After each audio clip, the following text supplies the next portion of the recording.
Hello there everyone, welcome to Monkey Arcade, and this is my review of Sushi Striker, The Way of Sushido.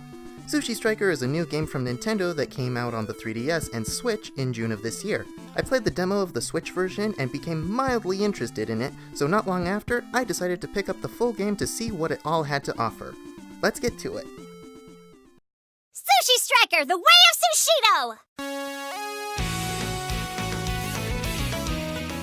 When I first learned about this game in the March Nintendo Direct, I didn't think much of it. I was just like, okay, that's a game. A couple months passed by and the demo came out, which I decided to download, because why not?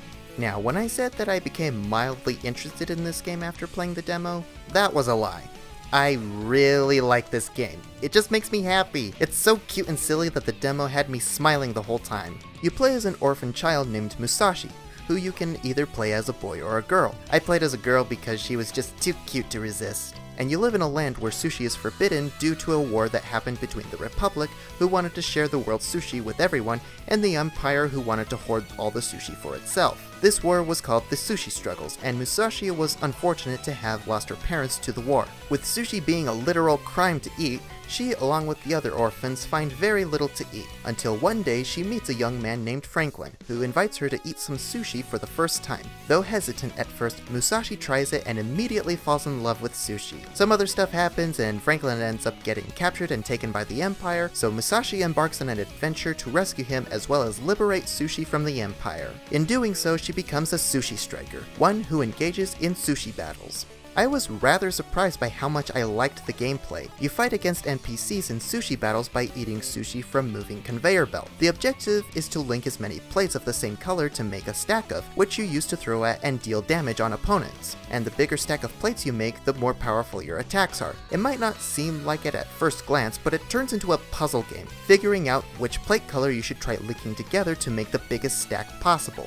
In addition to that, you collect Sushi Sprites, which are cute, cuddly creatures that summon sushi and have certain abilities called skills that can be used in battle to your advantage. You can use up to 3 Sushi Sprites in battle, and once their skill gauges fill up, you activate their skills by pressing on the D-pad or directional buttons, which can do a variety of things such as making your attacks become more powerful for a limited time, or turn all the sushi into desserts to restore HP, or in the case of your main Sushi Sprite named Jinrai, turn all of the plates in front of you the same color to make one colossal stack of plates. It's just good, fast-paced puzzle-solving action that's held up by well-polished presentation with a compelling story and likable characters. It's full of bright colors, fully animated anime cutscenes, and visual novel-style dialogue segments. Some might say that the dialogue is lengthy and boring, but I kind of disagree. In fact, I was often disappointed if there wasn't any dialogue in between battles. And can I just say that I love the music? It's really pleasing to the weeb inside me, to the point that I wish I could speak Japanese so I can sing along with the theme song.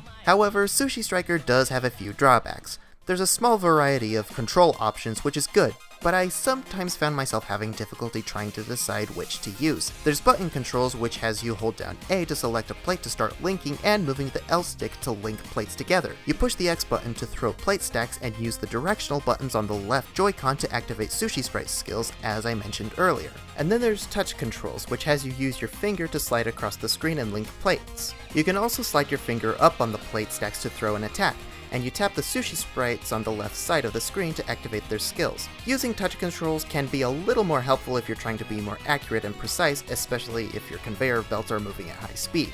But I found myself preferring the button controls for 2 main reasons. 1, I don't like touching the screen on my Switch unless I absolutely have to. And 2, you can't use touch controls when it's docked. I played the game in TV mode most of the time because I was recording video footage for this, so I had to use button controls. That's not to say that I 100% like the button controls more. It's often hard to select the exact plate you want to start linking with when using that tiny little stick to move your cursor. I tried the Pro Controller with this game and it felt a lot better, but if I was having some rather difficult battles, I would sometimes switch to touch controls if I was playing in handheld mode. Speaking of difficult battles, there are some that I found to be unbearably frustrating. There were some moments where I almost rage quit the game, and it isn't helped by the fact that the game can be tricky to control, but with patience and a good strategic combo of Sushi Sprites, you can still beat your opponents. My final complaint about this game is the price. Sure, it might be good looking with decent gameplay, but $50 for something that also looks like you could download it on your phone for free is a little too much. Especially since you can also get this game on Nintendo 3DS for only $40. Captain Toad Treasure Tracker just came out both on Switch and 3DS, and both versions are only $40 each. Yeah, it might be a port of a Wii U game that's several years old, but I still don't see a lot of reason to charge an extra $10 for the Switch version of this new game.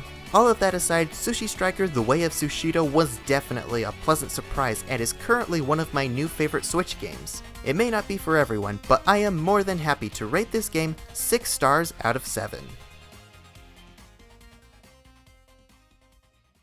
Well, I hope you enjoyed that review. If you did, then stick around because there's more where that came from. And if you've played Sushi Striker yourself, I'd like to know what you thought of it down in the comments. Thanks for watching, and I will see you all next time. Now I can't wait for the sequel, Taco Striker The Way of Burrito.